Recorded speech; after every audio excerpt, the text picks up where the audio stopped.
Bonsoir à chacun et à tous. Dans les titres ce soir, l'ouverture de la session budgétaire de l'année au Palais des Gouverneurs ce matin. 17 grandes activités dont l'examen des lois sur l'exercice en clientèle privée des médecins, le barreau béninois et la ratification d'un instrument important au niveau international en matière de protection des droits de l'homme. Bilan des 2 ans d'exercice de la Chambre des métiers et de l'artisanat du Bénin dans cette édition avec notre invité, Sir Davodou, c'est son nom. Il est le secrétaire général adjoint de la CMA Bénin. Avec lui, on découvre le mandat de cette organisation professionnelle publique. La stratégie nationale de l'enseignement et de la formation technique et professionnelle intéresse le secteur privé béninois. Les acteurs du monde des affaires s'activent déjà pour en tirer profit. C'est un symposium qui est organisé à l'occasion depuis ce matin. C'est à la Chambre de commerce et d'industrie du Bénin. Après quelques semaines de vacances, les députés ont retrouvé le chemin du Parlement ce jeudi pour l'ouverture de la 2e session ordinaire de cette année 2024. Elle est consacrée essentiellement à l'examen du projet de budget général de l'État gestion 2025. L'ouverture actée par une cérémonie empreinte de solennité, rehaussée par endroits par la présence des autres présidents d'institutions de la République, de membres du corps diplomatique. Le clou de cette rencontre, le discours du président du Parlement. Les temps forts dans ce reportage de Emma Rodonou. 81 députés présents sur 109 ont permis au président Louis Vlavonou d'ouvrir la 2e session ordinaire de l'Assemblée nationale pour le compte de l'année 2024. Principal temps fort de cette ouverture solennelle, le discours du président de l'institution parlementaire. Un discours que Louis Vlavonou a introduit par l'actualité du moment, l'affaire atteinte à la sûreté de l'État. Qui d'entre nous n'a pas eu quelques frayeurs en apprenant par la voix du procureur spécial près la Cour de répression des infractions économiques et du terrorisme CRIET qu'il y avait un complot en préparation contre la sûreté de l'État, donc un projet de remise en cause de l'ordre démocratique laborieusement instauré et entretenu dans notre pays depuis plus de 3 décennies. S'il était vrai que notre institution parlementaire n'exista plus et son président certainement mis aux arrêts pour le meilleur des cas, et vous, autres députés, mis au chômage. Heureusement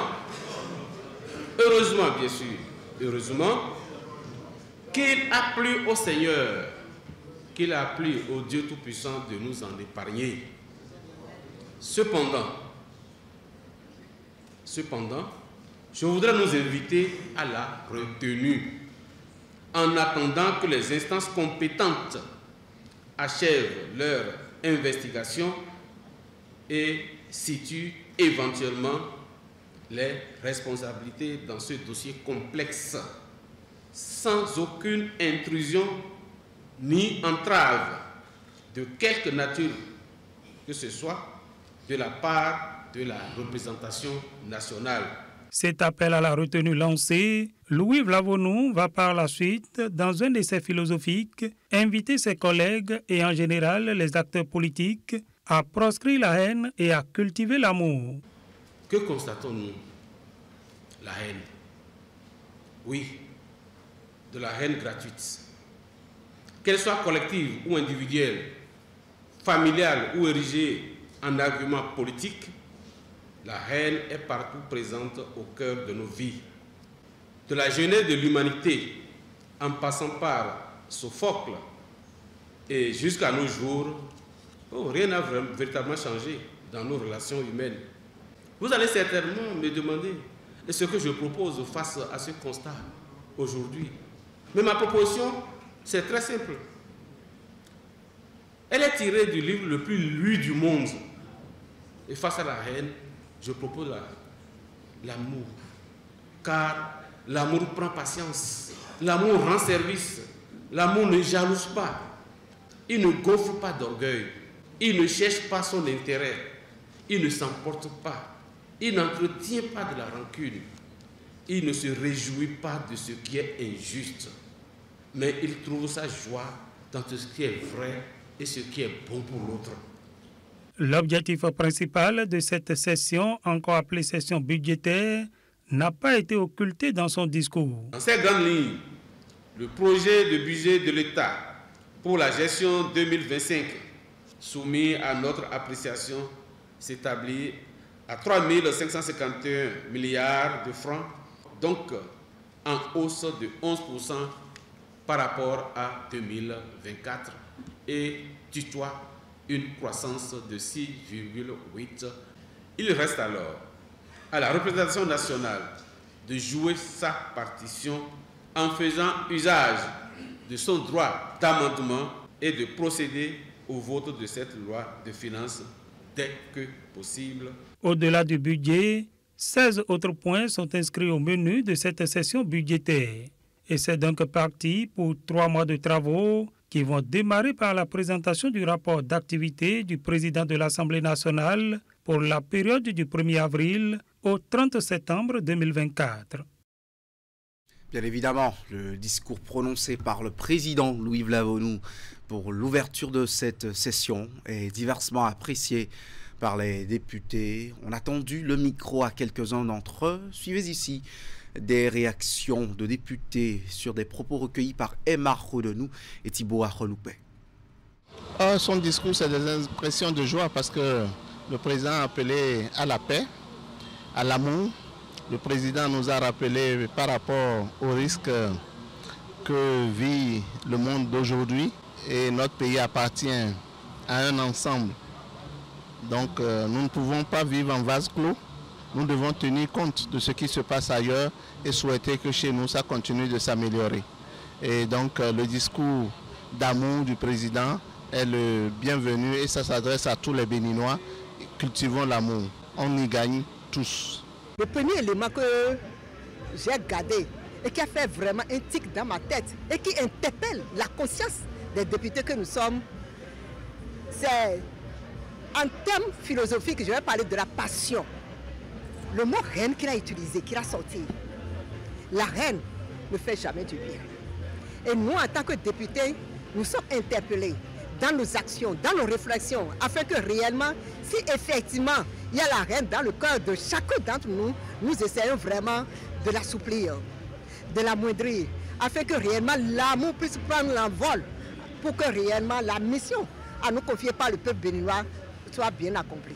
Je suis déçu par le discours du président et je pense qu'il nous aurait fait l'économie du temps qu'il a consacré à son essai philosophique sur la haine.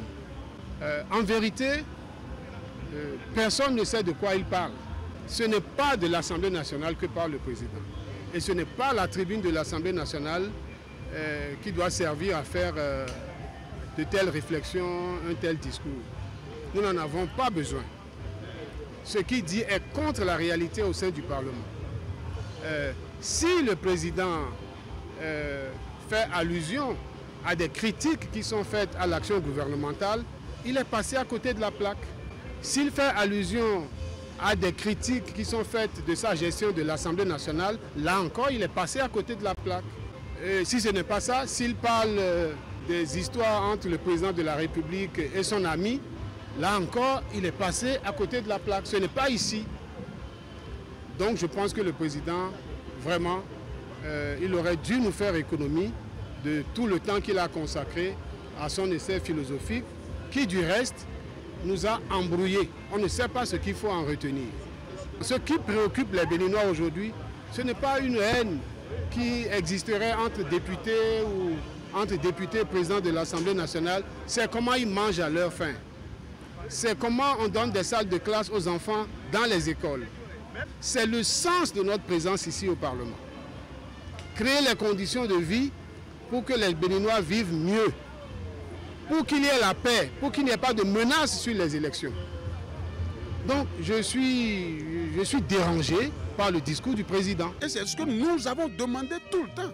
Mais nous avons dit le dialogue, qu'on n'a jamais eu jusqu'aujourd'hui. ça veut dire qu'il y a la haine. Donc, si on est d'accord qu'on veut bannir la haine, c'est tant mieux pour nous tous. C'est le peuple qui va gagner, c'est le Bénin qui va gagner. Il faut nécessairement qu'on retourne là. Vous savez, quand il y a l'amour, il ne peut pas avoir place à la haine et à tout autre vice, tout ce qu'on constate à gauche, à droite là. Il faut nécessairement qu'il y ait l'amour. Ce qu'il a dit et qui est important, c'est que chacun de nous a quand même senti une frayeur. Il a même dit la conséquence si cela s'était passé. Mais ça veut dire qu'il appelle à l'esprit de ne jamais aller vers ce point-là. Parce que 30 ans, plus de 3 décennies, on a entretenu la démocratie. Et tout ce qu'il a dit concourt à dire il faut aller contre l'esprit même d'une tentative. Ce n'est pas seulement que celle-là, à jamais, il faut proscrire. C'était là les échos du Palais des Gouverneurs à Porto Novo. La Chambre des métiers de l'artisanat, parlons-en. Elle a été installée depuis le 27 septembre 2022 grâce à la volonté politique de Patrice Talon pour la modernisation du sous-secteur. Établissement public à caractère professionnel doté de personnalité morale et de l'autonomie financière. On va la découvrir, cette chambre, ses missions et attributions. Et bien dans ce 19h30, notre invité pour en parler, Sir Davodou. Il est le secrétaire général adjoint de la CMA Bénin. Sir Davodou, bonsoir. Bonsoir, monsieur le journaliste. Merci d'avoir accepté notre invitation. Déjà, Chambre des métiers de l'artisanat, on connaît la Chambre de commerce et de l'industrie, on connaît d'autres chambres professionnelles. C'est quelque chose du genre ou qu'en est-il réellement? Merci pour l'intérêt que vous portez à la Chambre des métiers de l'artisanat du Bénin. Je voudrais, avant de commencer, avoir une pensée pour Joël Bouillot qui nous a quittés le mois passé. Ceci étant, la Chambre des métiers de l'artisanat du Bénin est une chambre consulaire à l'image des chambres consulaires qu'on a dans les pays francophones de l'Afrique et qui sont des chambres d'obédience marseillaises. Ces chambres dans notre pays est une institution publique à caractère professionnel. Professionnelle parce qu'elle est animée et dirigée par des artisans professionnels. C'est une institution publique qui est née des réformes du président Talon et est portée sur les fonds baptismaux il y a environ 2 ans.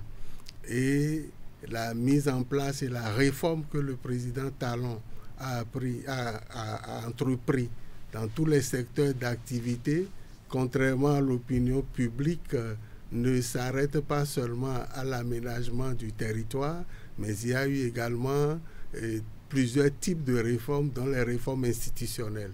Donc, le secteur de l'artisanat, d'une manière générale, a bénéficié de ces réformes-là. Et c'est ça qui a donné naissance à la Chambre de l'artisanat du Bénin, parce qu'il existait déjà une chambre par le passé, et cette nouvelle version a été changée en mode centralisé et en mode plus pratique. Qu'est-ce qui est apporté de nouveau et quelles sont vos missions? Alors, ce qui est de nouveau, c'est parce que par le passé, nous avons plusieurs chambres interdépartementales. Maintenant, on est allé à l'unification, à la centralisation. Par rapport aux missions, comme toutes les autres chambres consulaires, c'est d'abord la représentation des professionnels du secteur, c'est la promotion du secteur, le développement du secteur, le renforcement des capacités et des professionnels du secteur, et l'amélioration des conditions de travail des professionnels, le développement des entreprises artisanales, l'aménagement de l'environnement des entreprises à travers la mise en place de plusieurs structures d'accompagnement et d'appui. Donc voilà un peu par rapport à la mission, et cela tient vraiment au chef de l'État, et disons de la montée en puissance professionnelle des artisans à travers un certain nombre d'activités très précises, les renforcements de capacités techniques, les renforcements de capacités et disons des formations associées et professionnelles, parce que pour avoir un professionnel, il faut la technique Et il faut également les formations, et disons associées, qui sont des formations managériales. Ce sont les deux systèmes-là qui amènent à un professionnel. Sinon, l'un sans l'autre, on est unijambis. Et quand vous êtes unijambis, vous êtes en termes de centre de gravité, vous n'êtes pas stable. Justement, vous avez commencé à le dire. Qu'avez-vous fait de ce vaste chantier? Quelles sont les choses que vous avez déjà touchées du doigt en 2 ans? Bon, en 2 ans, premièrement, c'est de mettre les organes en place. Donc la chambre de métier, disons l'assemblée consulaire a été installée, les commissions travaillent, il y a 5 commissions, commission en charge des registres de métier, commission en charge de la formation professionnelle, commission en charge du développement des entreprises, commission en charge du développement des organisations professionnelles et de la communication, et enfin la commission en charge des finances. Et nous avons également installé les délégations au niveau des 12 départements, puisque contrairement au passé, nous n'avons plus de chambres interdépartementales, mais nous avons des délégations, et les délégations sont dirigées par des chefs de délégation qui sont des représentants du président national. Donc nous avons mis ces structures en place. La Chambre s'est dotée de ces documents de base, à savoir règlement intérieur et manuel de procédure.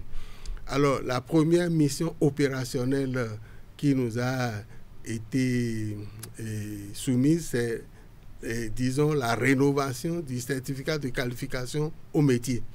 Donc, ça a été un vaste chantier. Donc, ça a amené aujourd'hui, d'abord, j'ai une pensée pour tous les candidats qui sont en composition depuis lundi et qui va finir demain. Donc, nous avons réformé le CQM. Nous sommes actuellement en période de consolidation des acquis de cette réformation, de cette rénovation du CQM. En termes de professionnalisation, qu'avez-vous fait déjà?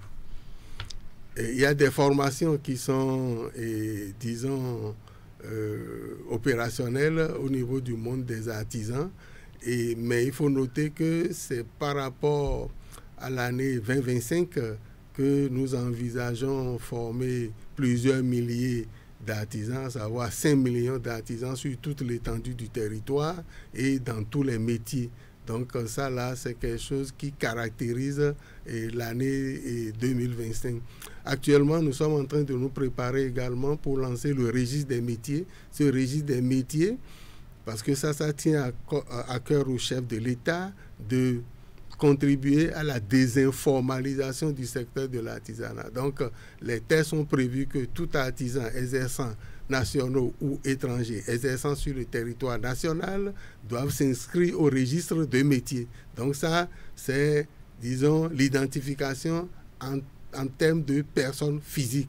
De la même manière, toutes les entreprises du secteur de l'artisanat feront l'objet de répertoires des entreprises artisanales. Donc, à partir de ces 2 systèmes, nous allons contribuer de façon sensible et de façon remarquable à la désinformalisation. L'inscription au registre des métiers vous donne accès à l'extrait, disons, d'immatriculation au registre de métiers, qui est la même chose que le registre de commerce.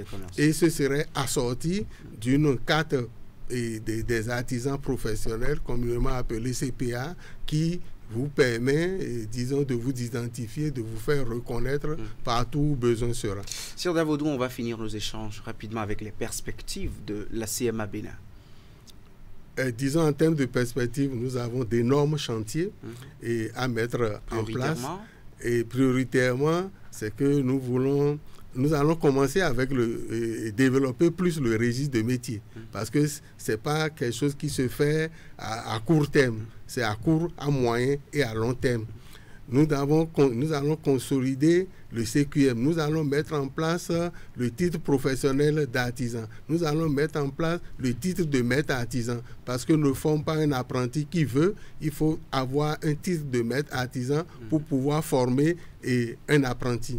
Nous allons au niveau de l'organisation, de la structuration et de l'organisation, mettre en place un schéma directeur du secteur de l'artisanat qui permet d'avoir des organisations professionnelles qui doivent travailler en bonne intelligence et en collaboration avec la Chambre, parce que sans ces organisations professionnelles, ce n'est pas évident que la Chambre puisse atteindre ses objectifs. Sir Davodou, secrétaire général adjoint de la Chambre des métiers de l'artisanat, dans ce 19h30, merci d'être venu par ici. Merci, monsieur le journaliste. Ce journal va se poursuivre avec la visite de travail des douanes chinoises au Bénin, entamée hier à Cotonou.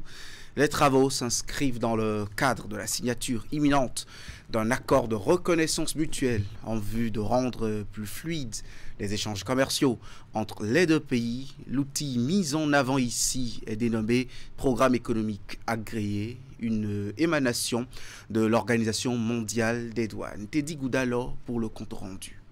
Main dans les mains, le Bénin et la Chine veulent renforcer leur coopération douanière pour une fluidité des échanges commerciaux. En témoigne cette rencontre de travail entre les deux administrations en vue de la signature de l'accord de reconnaissance mutuelle des programmes d'opérateurs économiques agréés. Cette année, nos chiffres en matière douanière et commerciale font état de plusieurs milliards de dollars. Nous espérons que cette séance ou cette visite de travail va contribuer à améliorer les relations diplomatiques, les relations douanières, les relations économiques entre nos deux États afin de propulser donc le développement de nos deux nations. Je voudrais rappeler que le programme d'opérateurs économiques agréés est un programme de l'Organisation mondiale des douanes prévu dans le cadre du norme CEF et qui vise à promouvoir un environnement commercial sûr, transparent, prévisible et sécurisé. Je voudrais souligner toute l'importance que revêt la signature de cet accord pour le Bénin, qui deviendra ainsi le premier pays d'Afrique de l'Ouest et le quatrième de toute l'Afrique à établir un accord de reconnaissance mutuelle en matière d'opérateurs économiques agréés avec la Chine. Pour le Bénin, le programme d'opérateurs économiques agréés constitue un levier important de sécurisation de la chaîne logistique et de facilitation des échanges. Les expériences acquises dans le déploiement de ce programme au niveau des deux pays sont ici partagées. Vous convenez donc avec moi qu'après la signature de cet accord, de belles opportunités s'offrent aux opérateurs économiques agréés béninois, en l'occurrence ceux ayant des sociétés à vocation exportatrice. Je voudrais ainsi inviter l'ensemble des opérateurs économiques qui effectuent des transactions avec notre partenaire la Chine, et particulièrement ceux qui s'installent progressivement dans la zone économique de Glojigbe, à s'intéresser au programme d'opérateurs économiques agréés et postuler pour un commerce plus fluide, transparent et sécurisé. En attendant la signature des documents officiels devant acter l'exécution du programme d'opérateurs économiques agréés, les travaux se poursuivent jusqu'au vendredi 25 octobre 2024. Des visites de terrain sont également prévues dans le cadre de cette séance de travail. Je voulais annoncer, les acteurs du secteur privé béninois tiennent pendant 2 jours le premier symposium sur la stratégie nationale de l'enseignement et de la formation technique et professionnelle. Ils réfléchissent au rôle et à la responsabilité du privé dans la dynamique des réformes visant à faire rayonner ce sous-secteur. Les travaux ont été ouverts ce matin. Les détails. L'idée qui a germé à Grand Popo en novembre 2023 se concrétise près d'1 an après, à la faveur de cette rencontre. C'est le premier symposium sur la mise en œuvre de la stratégie nationale de l'enseignement et de la formation professionnelle et technique adoptée en 2019 par le gouvernement du Bénin qui s'ouvre ce jeudi à Cotonou. Thème de ce rendez-vous, les réformes de l'enseignement et de la formation technique et professionnelle au Bénin, implications, enjeux et perspectives pour le secteur privé. L'objectif général du symposium est d'acter l'engagement du secteur privé à contribuer à l'opérationnalisation des réformes de l'ENCP au Bénin. Il se veut comme un cadre participatif, inclusif de réflexion et de propositions afin de contribuer activement à la mise en œuvre des réformes dans le FTP au Bénin. Heureusement que les acteurs du secteur privé ont compris qu'ils ne peuvent plus rester en marge de cette dynamique qui est en cours. L'illustration concrète de cette prise de conscience est l'organisation des présentes assises à l'initiative des acteurs du secteur privé eux-mêmes en vue d'approfondir les réflexions sur leur rôle et leurs responsabilités. Et c'est d'ailleurs pourquoi l'ADET, en tant que structure de coordination de toutes les actions et réformes, n'a pas ménagé ses efforts pour apporter son soutien total à cette initiative.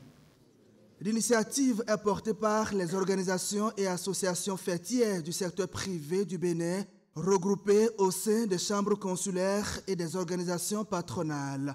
À ce premier symposium sont convoqués le rôle et la responsabilité du secteur privé dans l'enseignement et la formation technique et professionnelle au Bénin. Mesdames et messieurs, les acteurs du secteur privé, ces extraits de la stratégie et de la loi cadre de l'UFTP sont la preuve tangible de la volonté de l'État et du gouvernement du Bénin de changer de paradigme en mettant désormais le partenariat public-privé au cœur de l'enseignement et la formation technique et professionnelle au Bénin. L'attente du ministre des Enseignements secondaires, techniques et de la formation professionnelle est que ce premier symposium débouche sur des résolutions fortes et pertinentes pour une meilleure implication du secteur privé dans les réformes en cours. L'organisation non gouvernementale Action pour une gouvernance participative organise une conférence débat sur le rôle d'un citoyen en société. Cette rencontre a rassemblé experts, acteurs de la société civile, citoyens engagés pour réfléchir ensemble sur l'importance de la participation citoyenne dans la construction de l'État. Juanita Adjador. Démocratie et gouvernance participative. La place du citoyen dans un État de droit, c'est le thème de ces assises.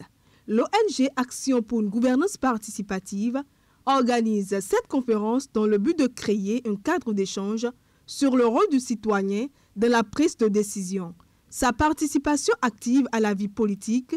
Cette conférence débat, c'est la mise en œuvre de notre vision qui a été déclinée à l'occasion du lancement officiel de l'ONG le 10 août dernier, ici même au Champ d'Oiseaux de Cotonou, qui est de bâtir au Bénin un pays où les institutions républicaines fonctionnent de façon harmonieuse, chacune d'elles assumant avec efficacité et efficience la plénitude de ses prérogatives constitutionnelles. Et ce bon fonctionnement va inspirer les citoyens qui, à leur tour, vont s'acquitter de leurs droits et devoirs. Pour mieux éclairer la lanterne des participants, les initiateurs ont tenu à expliquer certaines terminologies. Dans les domaines de la sociologie et de la science notamment, les théoriciens suivent différentes étapes de la définition de ce qu'est un État. Il faut d'abord qu'il y ait un territoire, et c'est ce que nous avons. Il faut ensuite qu'il y ait une population. Nous avons également une population. Et troisièmement, il faut qu'il y ait un gouvernement. En participant activement à la vie publique, le citoyen contribue à la stabilité et à l'évolution de la société. C'est pourquoi, dans leur démarche, les orateurs ont amené les interlocuteurs à comprendre que la participation citoyenne ne se limite pas aux élections. C'est à la fois un droit et une responsabilité qui inclut des actions quotidiennes. Et vous comprenez donc que, étant dans la gouvernance, il nous faut agir avec les citoyens pour pouvoir mettre en œuvre et concrétiser cette vision. Et le thème qui a été choisi pour la conférence débat, démocratie et gouvernance participative, place du citoyen dans un état de droit, c'est tout un programme qui est lié à cette vision que je veux. L'ONG Action citoyenne pour une gouvernance participative annonce bien d'autres actions pour amener les citoyens à prendre une part active dans la gestion des affaires de l'État. Et voilà, on va finir ce journal avec la 5e édition du Cross de la rentrée qui s'est déroulée dans la commune de Dassazoumen. Elle a réuni autour des organisateurs plus de 2000 athlètes venus de Savalou, Glazoué et Savet sur un circuit de 15 km. Jeunes de moins de 17 ans et de 19 ans ont fait une course à l'issue de laquelle les meilleurs ont été identifiés et distingués. Reportage de Imet Hélène Amoussou. La matinée du samedi dernier, Dassa a vibré au rythme et couleur de la 5e édition du Cross de la rentrée. L'événement a rassemblé des élèves venus de 36 CEG des communes de Dassazoumen, Savalou, Glazoué et Savet. L'initiative de cette course, c'est une idée du ministère de la Jeunesse, des Sports et Loisirs portée par l'OPSU, l'Office béninois du sport scolaire et universitaire. La course de ce matin vise non seulement à dénicher les talents d'athlètes qui sommeillent en nos collégiens et nos lycéens, mais également réveiller chez la jeunesse la passion pour les activités sportives.